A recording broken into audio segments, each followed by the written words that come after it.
তোমার জীবনে বিধান চলতো কার? ভাই, এটা কথাটা হালকা কথা নয়, কথাটা হালকা কথা নয়। আজ আপনারা যারা, আমরা যারা মুসলমানের নাম মুখে নিয়ে, মুসলমানের পরিচয় ধারণ করে, আব্দুল্লাহ, আব্দুর রহমান, আব্দুর রাজ্জাক নাম নিয়ে, আব্দুল্লাহ নাম নিয়ে, মুসলিম উদ্দিন নাম নিয়ে, আব্দুল মুমিন নাম নিয়ে আল্লাহর আইনের বিরোধিতা করি, বড় বড় বক্তৃতা দেই, বড় বড় লেকচার মারাই, আমি পরিষ্কার ভাষায় বলতে চাই, যারা মুসলমানের নাম ধারণ করে আল্লাহর আইনের বিরুদ্ধে আইন করে, আল্লাহর আইনের বিরুদ্ধে অন্য কোনো আইনকে সমর্থন করে, অথবা আল্লাহ পাকের নিরঙ্কুশ আইন প্রদানের ক্ষমতাকে যারা চ্যালেঞ্জ করে, মুসলমানের নাম পরিচয় ধারণ করে যারা যারা এই কাজগুলো করে, সবগুলো মুনাফিক।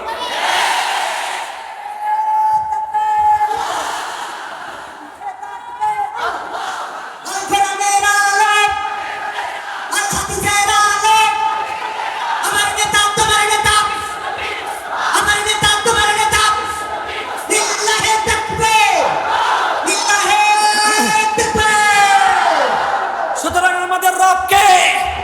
আসমানের রবকে, জমিনের রবকে, কুল কায়নাতের রবকে, সমস্ত মাখলুকাতের রবকে, আসমানে বিধান চলবে কার, জমিনে বিধান চলবে কার,